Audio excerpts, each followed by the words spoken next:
everybody, welcome to Live from the Top. Ikaika Crooks here. Instead of my usual fodder for today, I'll be giving you all a presentation. It's on The Case for Mars, the plan to settle the red planet and why we must. It's a book by Robert Zubrin, presented by me. Let's go.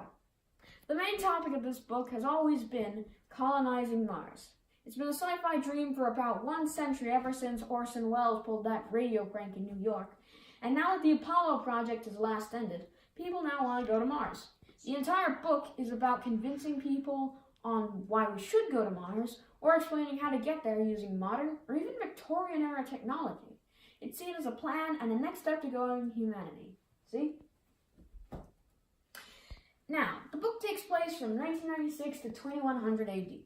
The Mars project had been neutered since the 1990s by politicians, and the author in this book outlines what it should be, how it should be done, and why we should do it.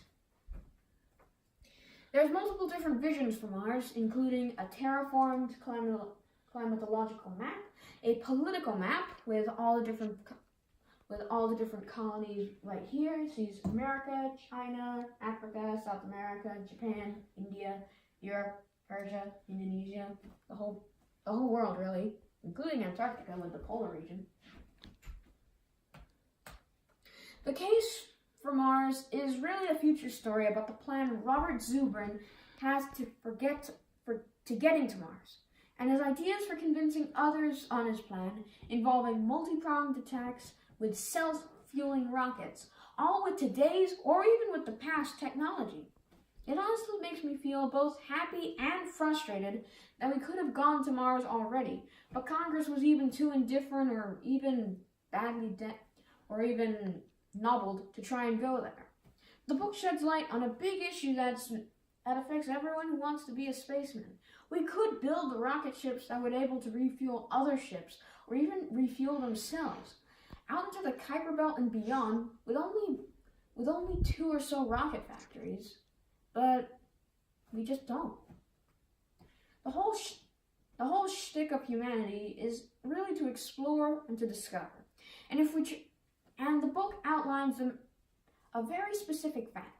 If we try to use the method of bringing all our fuel, all our provisions, all our water, and everything completely with us all the time, all we can do is fail, as he says as such in the first chapter of the book, with a parallel to Lewis and Clark. Now, it also outlines one other fact. There is a thing called a Sabatier reactor, which, under the right conditions, can turn air and water into fuel, along with others. In part 2 of this book, he explains that some of the dangers are not as bad as you would think it is, including radiation poisoning. And also, one of the main reasons that the Mars project was nobbled and we're still waiting to get there is that we thought that we would need a very powerful engine, like a hyperdrive, just to get to Mars. And that we would need massive ships that, honestly, we don't need to go anywhere short of Jupiter's moons or even the outer gas giants. To be honest, the fastest way to get from Earth to Mars is through a Hohmann transfer orbit where they're on opposite sides of the sun. To be honest, the Martian Colony Project even already has a calendar made for the Martian year. It has Martian months named for the constellations instead of gods or just numerical. It has Virgo, Gemini, Leo, all the signs. And also, it outlines in the second part, just before and after the calendar, about how to get the materials for the bases on Mars. They're actually comically easy. Concrete can just be made by mixing soil and water. It would actually create concrete just out of mud. And it can be mixed at your leisure. Now, if you know that liquid water has been present on Mars by the discoveries of little gullies. But water in the form of ice should be easy to find on Mars, even more easy. There should just be permafrost just beneath the surface. All you need to do is dig it up and melt it down for water and mud. He also outlines in the final piece, with what we have now, we could actually make Mars habitable. terraforming, if you will.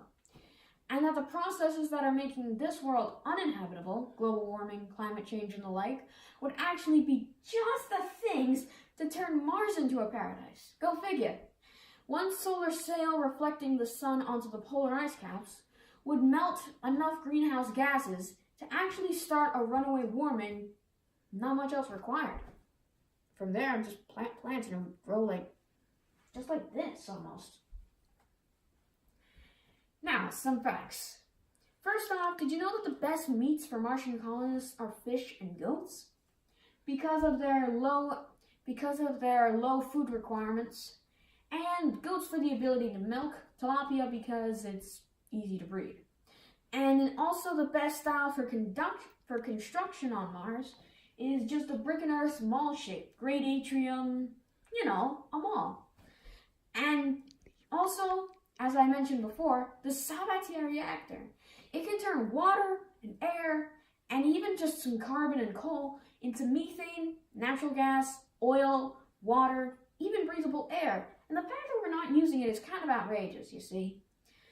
We have all the things we need to go right now to Mars in 1 or 2 years. And we're not even doing it. Now you know. About the author, Robert Zubrin is the president of Pioneer Astronautics, founded the Mars Society, was once an engineer at Lockheed Martin. He's got a master's degree in aeronautics, astronautics, and a PhD in nuclear engineering. Lives in Colorado, and also he's friends with Richard Wagner, the one that helped him write the book. Lives in Massachusetts, founder of the National Space Society. Thank you for being here and listening to this. There's also another video on Mars by Question King if you want anything more. Any questions? Write down in the comments below.